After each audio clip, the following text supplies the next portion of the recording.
Hey everyone, hello. तो आज के लेक्चर में हम जावा स्टार्ट करेंगे। जावा में एरे देखेंगे, एरे है क्या, इसका अरे अरे अरे उससे कोई लेना देना नहीं है। ये हमारे पास एक डेटा टाइप होल्ड करता है। इसे स्टार्ट करने से पहले मैं चाहता हूँ आप यहाँ पे इस वेबसाइट पे आएँ, गीक फॉर गीक्स। काफ़ी अच्छी वेबसाइट है गीक फॉर गीक्स, इसका सिंबल भी देख सकते हो, इंटरव्यूज वगैरह में काफ़ी हेल्प करेगी। तो इससे आप एरे वगैरह देख लेना, जो भी इसकी डेफिनेशन है इन्होंने प्रॉपरली काफ़ी अच्छे तरीके से एक्सप्लेन कर रखा है। वापस आइए यहाँ पे। तो सबसे पहले है हमारे पास एरे। ठीक है, एरे क्या होती है? एरे होती है data of similar type. Array array is data of similar similar type. एक ही तरह के डेटा को हम क्या कहते हैं? एरे कहते हैं। और इसको थोड़ी सी दिक्कत हो गई, ऑफ। ठीक है, data of similar type is array. मान लो आपके पास एक स्कूल हो गया, ठीक है, और उस स्कूल में आपके पास क्लासेस हो गई। यहाँ मैं जावा की क्लासेस की बात नहीं कर रहा, नॉर्मल स्कूल की क्लासेस की बात कर रहा हूँ। और उन क्लासेस में आपने क्या किया है? रोल नंबर डिफाइन किया है। तो मान लो एक क्लास में 50 स्टूडेंट्स हैं, 50 स्टूडेंट हो गए। ठीक है, तो आपने क्या किया? 50 स्टूडेंट्स के सबसे पहले रोल नंबर लिखे। ठीक है, और फिर आपने क्या किया? उनके मार्क्स वगैरह लिखे, और उन मार्क्स के, ठीक है, अकॉर्डिंग आपने मतलब किस सब्जेक्ट में कितने मार्क्स आए, सब्जेक्ट्स लिखे कि किस बच्चे के पास कितने सब्जेक्ट्स हैं। ओके, कौन बच्चा किस चीज़ में पार्टिसिपेट कर रहा है। तो मान लो अगर 50 स्टूडेंट्स हैं तो 50 स्टूडेंट्स के पास 5 सब्जेक्ट्स हैं, और 5 सब्जेक्ट्स के आपको मार्क वगैरह नोट करने हैं। तो आप ऐसा तो करोगे नहीं कि int mark of first student, int mark of second student, int mark of third student, ऐसे ऐसे int mark of last student. ऐसे तो हम कुछ करेंगे नहीं। ठीक है, तो हमें यहाँ पे क्या करना है? एक ऐसी चीज देखनी है जो एक ही तरह का डेटा होल्ड कर सके। ओके, और वही चीज हम यहाँ पे ट्राई करेंगे कि एक ही तरह का डेटा होल्ड करवाने की कोशिश करेंगे। तो यहाँ पे हम एरे का यूज करेंगे। मान लीजिए मेरे पास है इंट मार्क 1, मार्क 2, ऐसे डॉट डॉट डॉट मार्क या मार्क्स ऑफ 50 स्टूडेंट्स। तो इतना बड़ा, ठीक है, डेटा बनाने के बजाय और उनके नाम याद रखने की बजाय हम क्या कर सकते हैं? एक एरे बना सकते हैं। तो मैंने यहाँ पे क्या किया? एरे बनाई। और एरे देखो कैसे पहचानी जाती है। एरे पहचानी जाती है इन कबूतरों से। ठीक है, इससे ये यहाँ पे हमारे पास स्क्वायर ब्रैकेट हो गए। और कभी भी तुम्हें डेफिनेशन के टाइम पे स्क्वायर ब्रैकेट्स अगर मिल रहे हैं तो वहां पे आप एरे डिफाइन कर रहे हैं। फॉर एग्जाम्पल मैंने कह दिया एंट मार्क्स, ये कह दिया। तो यहाँ पे आप क्या देख रहे हैं? मार्क्स के बाद ये स्क्वायर ब्रैकेट्स हैं। तो यहाँ पे जो मेरे पास वेरिएबल है marks, it is representing some array. ये एक एरे को रिप्रेजेंट कर रहा है। जावा में एरे थोड़ा सा फ्लेक्सिबल है। दैट मीन्स आप इसके सिंटैक्स को चेंज कर सकते हैं और आप इसे ऐसे लिख सकते हैं इंट मार्क्स। तो ये दोनों चीजें सेम होल्ड करती हैं। क्लियर? तो ऊपर वाली रिप्रेजेंटेशन और नीचे वाली रिप्रेजेंटेशन दोनों में से आप कोई भी यूज कर सकते हैं। आपने अभी तक काफी सारे प्रोग्राम्स लिखे होंगे, और उन सब प्रोग्राम्स में आपने ये वाली चीज लिखी होगी, पब्लिक स्टैटिक वॉइड मेन, और उसके बाद यहाँ पे आपके पास था स्ट्रिंग, और फिर यहाँ आर्ग्स। तो कुछ बुक्स में आपने देखा होगा ये लिखा होगा ऐसे, स्ट्रिंग आर्ग्स ऐसे, और कुछ में, सॉरी, यहाँ पे ब्रैकेट्स आएंगे, स्क्वायर ब्रैकेट्स लास्ट में खोपचे में थोड़ी सी जगह में यहाँ, तो मैं लगाने की कोशिश करता हूँ। तो इंट आर्ग्स यहाँ ऐसे। तो आर्ग्स हमारे पास क्या है? Args, arguments. ये एक वेरिएबल नेम है, तो जरूरी नहीं है आप यहाँ हमेशा आर्ग्स ही लिखें, आर्ग्यूमेंट्स ही लिखें, और कुछ भी लिख सकते हैं। आपका प्रोग्राम जब भी चलेगा। और ये रिप्रेजेंट कर रहा है स्ट्रिंग एरे, यानी यहाँ पे आपके पास जो भी वेरिएबल आप इंसर्ट कर रहे हो वो क्या है? एरे है। वो सारी आर्ग्यूमेंट्स में, आर्ग्स में जा रही हैं। Okay, next. मान लीजिए मैं एक एग्जांपल कर रहा था, यही वाला जो स्टार्टिंग में आपको दिखा होगा। यहाँ पे मुझे 50 वेरिएबल डिफाइन करने हैं, तो इससे बढ़िया है मैं एक एरे डिफाइन कर दूं जिसमें 50 स्पेस हो मेरे पास। तो मैंने यहाँ पे क्या कर दिया, मैंने यहाँ लिख दिया इंट मार्क्स, ठीक है, और इसके साथ मैंने लगा दिया 50। ये हमारी एरे डिफाइन हो गई। अगर आप लोगों को याद हो तो हम C++ इन लैंग्वेजेस में ऐसे मार्क्स को डिफाइन करते थे। अगर जावा आपकी फर्स्ट लैंग्वेज है तो जावा थोड़ी सी फ्लेक्सिबल है, और वहां पे आप गीक फॉर गिप्स इसमें जाइए, इन्होंने समझा रखा है कि आप कैसे डिफाइन कर सकते हैं। दोनों वे हैं। एक चीज देखिए, C और C++ वो जो लैंग्वेजेस हैं वहां पे एक प्रॉब्लम क्या है, वहां जैसे ही आप लिख रहे हो ये data, you have to mention the size of array. आपको वहां क्या करना पड़ेगा, एरे का साइज मेंशन करना पड़ेगा कि एरे का साइज कितना है। बट ठीक है, जावा में आप एक एरे को डिफाइन कर सकते हो विदाउट टेलिंग इट्स साइज, कि उसका साइज कितना है। तो इसे हम कहते हैं डायनामिक मेमोरी एलोकेशन, ठीक है,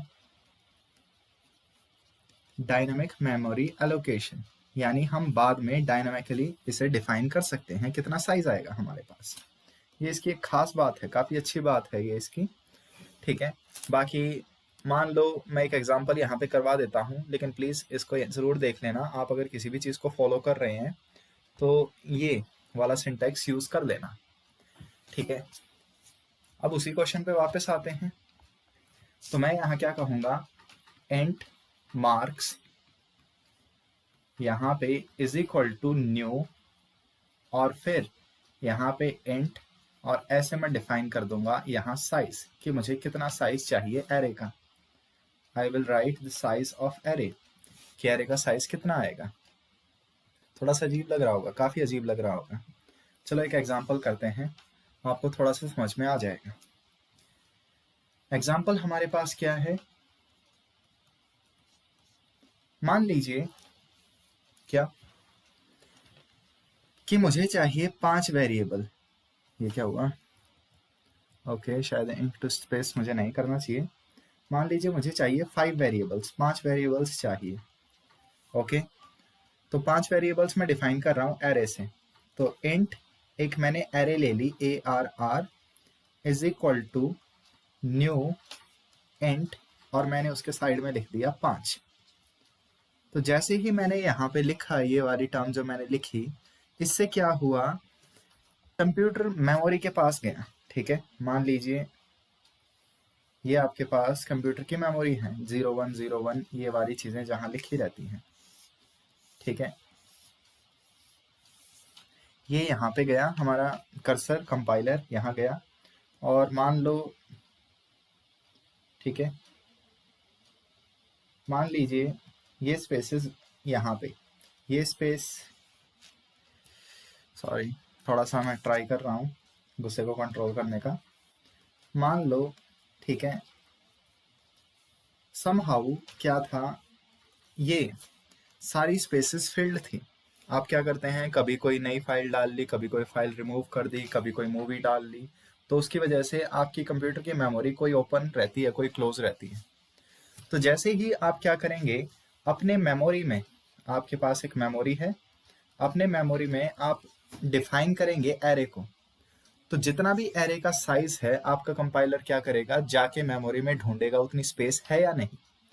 और एरे क्या करता है, कंटिग्यूअस मेमोरी एलोकेशन, ये लगातार मेमोरी को अलोकेट करता है। इसका क्या मतलब हुआ कि अगर मैंने एरे का साइज 5 डिफाइन किया है, तो ये लगातार 5 खाली स्पेसेस ढूंढेगा। अगर इसे नहीं मिले तो ये मेमोरी की प्रॉब्लम दे देगा। बाकी डोंट वरी, आप स्टार्टिंग में कोई बहुत बड़ा खतरनाक प्रोग्राम नहीं बनाएंगे कि आपको बिलियंस ऑफ स्पेसेस चाहिए। तो छोटे मोटे प्रोग्रामिंग के लिए आपका प्रोग्राम कभी एरर नहीं देगा। तो जैसे ही मैंने यहाँ 5 लिखा, हमारी एरे को ये वाली स्पेस मिली खाली, लेकिन इसके बाद वाली जगह नहीं है, तो हमारी एरे इसको यूज नहीं करेगी। हमारा कंपाइलर यहाँ मेमोरी एलोकेट नहीं करेगा। फिर इसे ये खोपचा खाली मिला, यहाँ भी एलोकेट नहीं करेगा। फिर उसे ये खाली मिला, ये ये और ये, तो उसे 5 जगह खाली मिल गई लगातार। तो वो क्या करेगा, यहीं पे हमारे तो आपकी जो एरे है, the array you have taken that starts from here, तो यहाँ पे आपकी एरे बिगन हो रही है, यहाँ से आपकी एरे स्टार्ट हो रही है।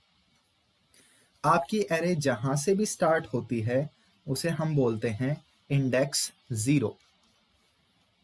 फिर अगले वाला होगा इंडेक्स 1, फिर उससे अगले वाला इंडेक्स 2, फिर इंडेक्स 3 और इंडेक्स 4। तो मैंने आपको शायद पहले भी बताया था कि हम काउंटिंग 0 से स्टार्ट करते हैं प्रोग्रामिंग में।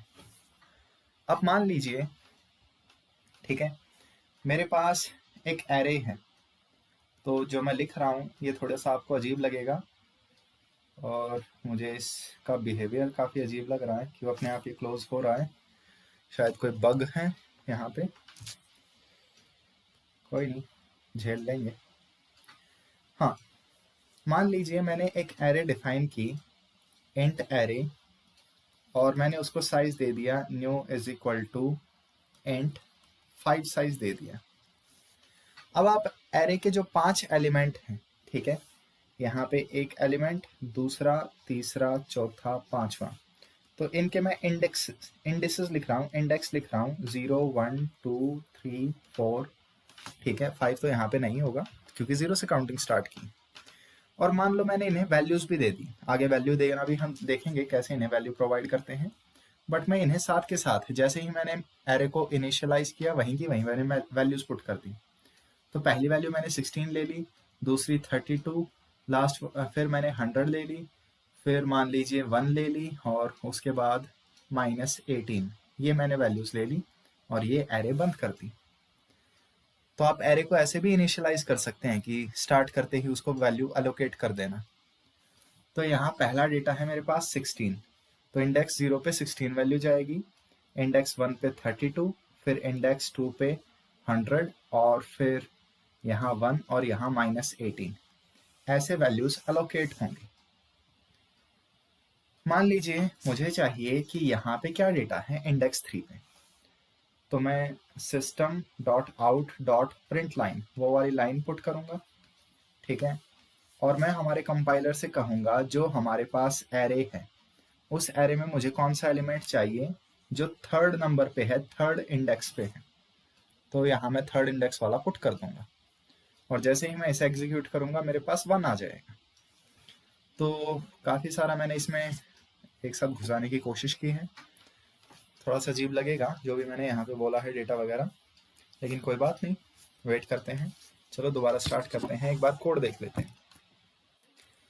तो स्टार्ट करते हैं, ये रहा हमारा, मैंने पिछली फाइल को सेव एज करके उसका कोड चेंज किया, थोड़ा सा नाम बदल दिया, एरेस कर दिया। चलो एक एरे डिफाइन करते हैं, तो इंट एरे मार्क्स, आपकी चॉइस है आप कैसे डिफाइन करना चाहते हो, is equal to new int. Starting में थोड़ी सी प्रॉब्लम आएगी इनिशियलाइजेशन में, मैं साइज यहीं के डिफाइन कर देता हूँ, 5 ही ले लेते हैं, बाकी आपकी चॉइस है आप जैसे भी करना चाहें, ठीक है। स्टार्टिंग में आप 1-2 बार लिख रहे हैं तो मैं यही कहूँगा, यहीं की यहीं कंट्रोल एस दबाओ, कमांड प्रॉम्प्ट में जाओ, जावा सी एरेस, ठीक है, एम्परसेंड जावा एरे, ये मैंने टाइप कर दिया और हिट एंटर। जब फर्स्ट टाइम एरेस को यूज़ कर रहे हैं तो कोशिश यही कीजिए कि पहली लाइन लिखते ही कोड को रन कर लें, ताकि आपको दिख जाए जो आपने सिंटैक्स लिखा है। जैसे मैंने ये जो यहाँ लाइन लिखी है, क्या ये लाइन वर्क करती है, ठीक है। चलो एक बार मैं यहाँ साइज नहीं डाल के देखता, तो मैं 5 वैल्यू कर रहा हूँ पुट, और मैं फिर से कोड को रन करवाने की कोशिश करता हूँ, तो देखिए यहाँ पे एरर आ गई, ठीक है। इसने क्या कहा, डायमेंशन इज मिसिंग। अगर मैं अपनी स्टेटमेंट यहाँ तक रखता और सेमीकोलन लगा देता तो शायद एरर नहीं आती, ठीक है, लेकिन यहाँ पे एरर आ रही है क्योंकि जैसे ही आपने एरे को डिफाइन किया पूरा, अब आपको उसका साइज भी बताना पड़ेगा, इस सेंस में अगर आपने उसे डिफाइन किया है तो थोड़ा इस पे वर्क करना, ठीक है। एरे को इनिशियलाइज करना पड़ेगा, आप अगर कोड यहाँ तक लिखें सेमीकोलन और इस लास्ट वाली लाइन को मैंने गायब कर दिया, कंट्रोल एस, और फिर मैं इसे रन करूं तो आप देखिए कोई एरर नहीं आई यहाँ पे।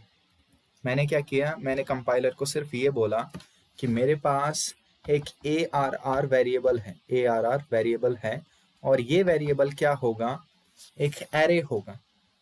तो चलो इसे पता चल गया ये एरे है, बट आगे जब आप इस एरे को डिफाइन करेंगे तो वहीं के वहीं आपको इसका साइज बताना पड़ेगा। आप ये नहीं कर सकते कि आप कंपाइलर को रन करवा रहे हैं और रनिंग टाइम पे एरे का साइज बता रहे हैं कि एरे में 10 एलिमेंट आएंगे, 20 एलिमेंट आएंगे। ये एरे की एक दिक्कत है, ठीक है। ये उतना भी डायनामिक नहीं है कि आप रन टाइम पे इसकी वैल्यू अलोकेट कर सकें। तो चलो यहाँ पे मैंने इसकी वैल्यू अलोकेट कर दी 5। एक बार फिर से Ctrl+S दोबारा से चलते हैं एंड कोई एरर नहीं आएगी। क्लियर स्क्रीन कर देते हैं और चलो वापस आते हैं। नेक्स्ट, अब आप देखिए मैं क्या कर सकता हूँ, जैसे मैंने आपको दिखाया एरे की वैल्यू। तो एरे की वैल्यू उस एग्जांपल में मैंने कितनी ली थी, 16, 32, 100, 16, सॉरी गलत जगह लिख रहा हूँ, ठीक है। 16, 32, 100, 1 और -18 ये वैल्यूज मैंने ली थी। Ctrl+S वापस चलते हैं, ठीक है। कोड को दोबारा से कंपाइल करते हैं, प्लीज एरर मत देना, ठीक है। तो ये बोल रहा है डायमेंशन और इनिशियलाइजेशन इलीगल है। ओह, चलो इसे मैं हटा के देखता हूँ। मैंने कभी इस वजह से एरे को इनिशियलाइज किया नहीं आज तक, बात बस ये है, लेकिन एरे ऐसे इनिशियलाइज होती है। ओह, कोई एरर नहीं। तो देखो मुझे एरर का पता नहीं था क्या है, लेकिन मैंने इसकी स्टेटमेंट पढ़ी एरे। तो इसकी इनिशियलाइजेशन क्या कहती, सॉरी एरर क्या कहती है, array creation with both dimension expression and initialisation is illegal. तो अगर मैंने यहाँ 5 लिख दिया तो इसका मतलब क्या है, मैंने डायमेंशन डिफाइन कर दिया कि एरे का साइज कितना होगा, और उसके बाद मैं एरे की वैल्यू भी दे रहा हूँ, ऐसे एरे को इनिशियलाइज भी कर रहा हूँ, एरे की वैल्यूज पुट कर रहा हूँ। तो एरर में यही आया था कि ये दोनों चीजें एक साथ नहीं हो सकती, ठीक है। चलो इसने कह दिया, मैंने मान लिया। बाकी मैं यहाँ कमेंट में लिख भी देता हूँ, ठीक है, कि एरे जो हमारी है इसका साइज कितना है, 5 इंट्स का है, यानी ये 5 इंट को स्टोर कर सकती है, 5 वेरिएबल्स को स्टोर कर सकती है। आप देख भी सकते हैं ये 5 कबूतर ही हैं और मैंने इन्हें 5 को सेव करवा दिया। बाकी आप साइज ऑफ एरे से एक्चुअल में रनिंग प्रोग्राम में भी ढूंढ सकते हैं कि एरे का साइज कितना है। कोई नहीं, उसे हम बाद में डिस्कस करेंगे। गीक फॉर गीक्स पे, ट्यूटोरियल्स पॉइंट पे, W3 स्कूल्स हो गए, दुनिया भर की बकवास हो गई, ठीक है, कहीं ना कहीं आपको मिल जाएगा। बस थोड़ा सा कोशिश करना, स्टैंडर्ड की साइट्स पे विजिट करो। नॉन स्टैंडर्ड साइट्स पे भी बहुत कुछ मिल जाएगा, लेकिन आप उन्हें ढूंढ नहीं पाएंगे अच्छे से। नेक्स्ट, अब मान लीजिए मुझे करवाना है system.out.println, ये वाला। वीडियो की लेंथ काफ़ी बड़ी हो रही है, लेकिन कोई बात नहीं, ठीक है। चलो ये नहीं करता मैं एरे को ले रहा हूँ और मुझे चाहिए थर्ड एलिमेंट, थर्ड इंडेक्स पे कौन है, तीसरा एलिमेंट नहीं, थर्ड इंडेक्स पे कौन है। तो ये 0 इंडेक्स, फर्स्ट, सेकंड और ये थर्ड इंडेक्स पे 1 है। Ctrl+S, चलो मैंने टाइप किया एंड अगेन हिट एंटर, तो आंसर आ गया 1। कंपाइलर कह रहा है कि थर्ड इंडेक्स पे फर्स्ट है। चलो दोबारा से चेक करते हैं। मान लीजिए मैंने चेक किया सेकंड इंडेक्स पे कौन है, फर्स्ट इंडेक्स, सेकंड इंडेक्स और ये थर्ड इंडेक्स। थर्ड इंडेक्स पे हमारे पास 100 है, सॉरी थर्ड वैल्यू 100 है और सेकंड इंडेक्स पे ये है, दुनिया बोल है। हिट एंटर, तो देखिए, सॉरी मेरी गलती है, आप देख सकते हैं यहाँ स्टार आ रहा है टॉप के ऊपर, दैट मीन्स मैंने कोड को सेव नहीं किया। Ctrl+S, वापस चलते हैं, अगेन रन, 100 आ गया, जो एक्सपेक्टेड था वो रिजल्ट हमारे पास आ गया। मान लो मुझे एरे के सारे एलिमेंट्स प्रिंट करवाने हैं, ठीक है, एरे में जितने भी एलिमेंट्स हैं, I want to print all of them. तो मुझे एक एक करके सारे एलिमेंट प्रिंट करवाने हैं, यानी पहला, फिर दूसरा, फिर तीसरा, तो एक कोड रिपीट करना है। तो यहाँ पे हम क्या करेंगे, लूप लगाएंगे। तो फॉर इंट आई यहाँ इंडेक्स को भी डिनोट कर सकता है, आई की वैल्यू 0, आई की वैल्यू 5 से कम यानी 4 तक जाएगा, और ये हो गया i plus plus, sorry i plus plus. Braces मैं यहाँ यूज़ नहीं करूँगा क्योंकि 4 के नीचे जस्ट एक स्टेटमेंट है, तो ये इसे रन कर देगा। कंट्रोल एस मैंने दबाया, और यहाँ पे कोई बता सकता है एरर आएगी? मेरे कोड में इस लाइन में एक गड़बड़ है, एक सिंपल सी गड़बड़ है जो बिगिनर्स का बहुत दिमाग ख़राब करती है। कोई बता सकता है एरर क्या है वो? नहीं, सेमी कॉलन ये मिसिंग है। कंट्रोल एस, बाकी मैं नहीं भी लगाता तो कंपाइलर मुझे बता देता कौन सी लाइन में एरर है। तो चलो वापस हिट करते हैं, और ये हमारे पास वैल्यूज़ आ गई। आप चाहे तो इन वैल्यूज़ को थोड़ा अच्छे से भी लिखवा सकते हैं। प्रिंट लिखवाया, यहाँ पे थोड़ी थोड़ी स्पेस दी, ओके सॉरी, हाँ कंट्रोल एस एंड अगेन, तो देखिए ये सारी वैल्यूज़ आ गई। इनके साथ थोड़ी सी और छेड़छाड़ कीजिए, देखिए कैसे बात बनेगी, क्या होगा क्या नहीं होगा, कैसे का क्या काम करेगा। एरेज काफ़ी इंपॉर्टेंट है डेली लाइफ में, प्रोग्रामिंग में बहुत यूज़ होंगी। चेकआउट करो गीक फॉर गीक्स को, बाकी जहाँ तक पॉसिबल होगा मैं उसका कोड डाल दूंगा। ठीक है, मज़े करो।